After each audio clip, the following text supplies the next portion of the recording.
Yeah. Listen up, y'all.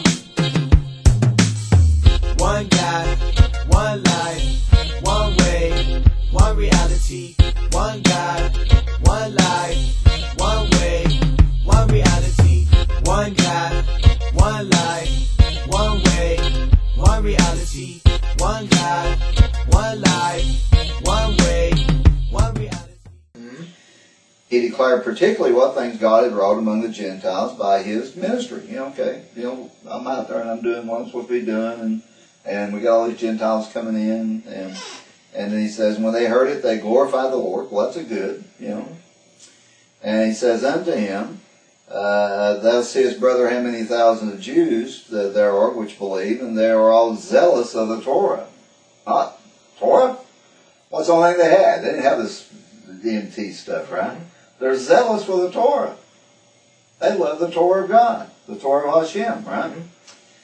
And he says, and they are informed, these zealots for the Torah, they are informed of thee, that thou teachest all the Jews which are among the Gentiles to forsake Moses, saying that they ought not circumcise their children, neither to walk after the customs. So we have this allegation that's brought up against Paul, that he's doing this and doing that. But he says, I want you to know, Paul, everybody in Judah, everybody here in this little group, they're zealots for the Torah.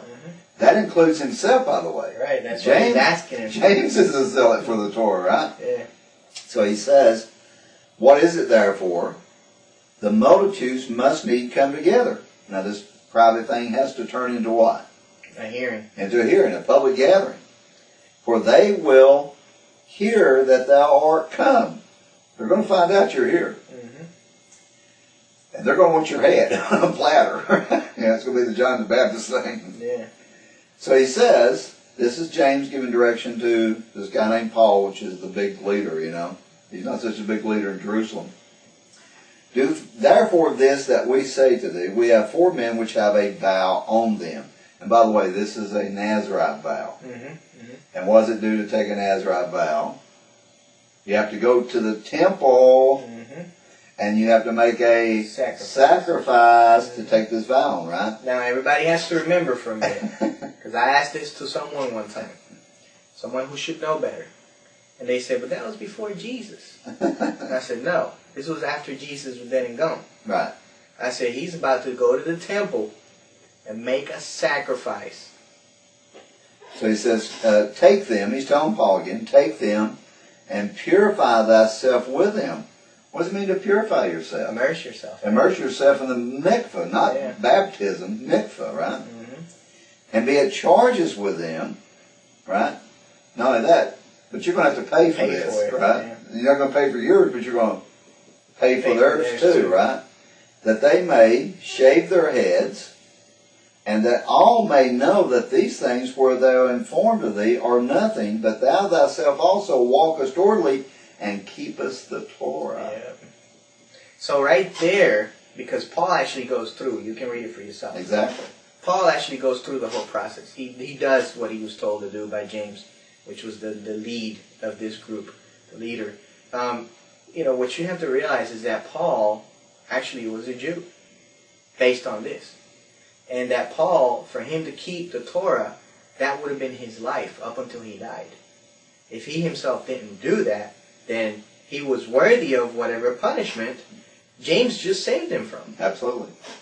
And he goes on to say, by the way, which he rehearses the few years back of what happened with the non-Jews. That's true. Right? That's true.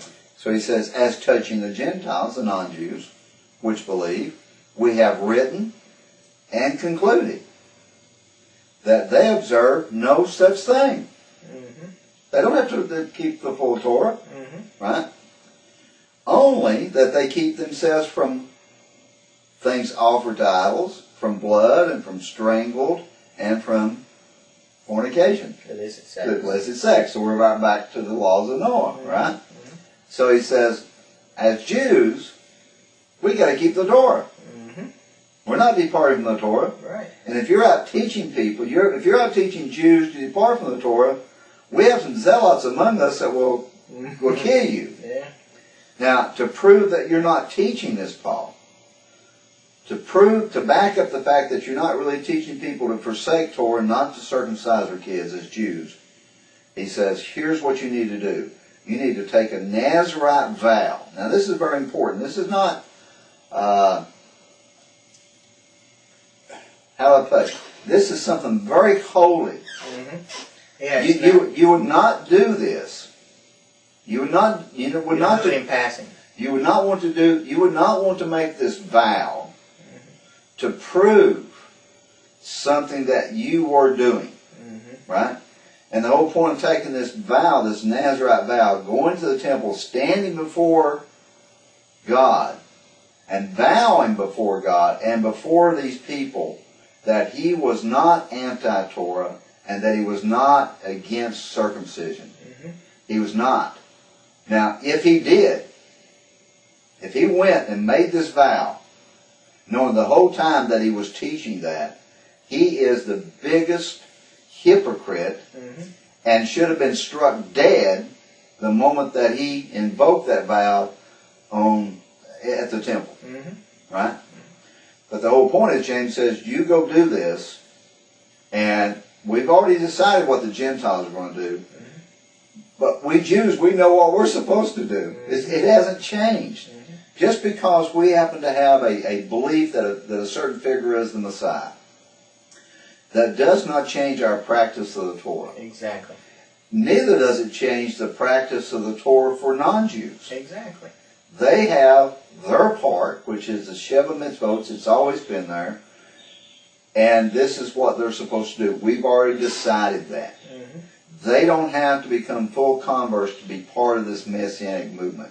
We've looked at the texts of the Tanakh and the prophets, and we decided and determined based on that if they turn from serving idols to serving the God of Israel, then here's the rest of the laws they're to follow. Mm-hmm. And if they don't get it all, go to the synagogue and learn. Mm-hmm. Learn from your original teachers. Yeah. And this is the point that Jacob Emden, when he's recalling the people back to their original teachers, these are areas that he's recalling them back to. Mm-hmm. Now, some people can have all kinds of arguments and disagreements with this, and they can say, well, the church was in flux and it's in change. You cannot argue that if I'm looking at what are the people to do with the non-Jews. And I think the real thing that might disgust some people is that you have Jews actually deciding what the non-Jews are supposed to do. Mm-hmm. This is the real problem. Mm-hmm. But if you understand that the people of Israel at Mount Sinai, God declares them to be his priesthood, mm-hmm. a royal priesthood. Mm-hmm. Now they have a priesthood within inside themselves. We call it the Levitical priesthood. But there's also, Israel is known as a priesthood. Mm-hmm. Whom are they supposed to be priests to? Mm-hmm. To the rest of the nations. To be a light unto them. To be a light unto the nations. And to be a witness. Mm-hmm. Right? So you have, this is something that's always been known. We're not throwing something new out. Neither is this first century Messianic movement throwing anything new out. They're just rehearsing what's always been known. And nothing's changed. Mm-hmm. So here we are. Yeah, we might have this weird belief about who's the Messiah, but that doesn't change the Torah. It doesn't change our practice of the Torah. And in fact, what James seems to indicate, that some of these Messianic believers became zealous for the Torah. You know, they were really zealous for the Torah. In other words, they conformed to the practice of Torah more than they ever had before. Mm-hmm.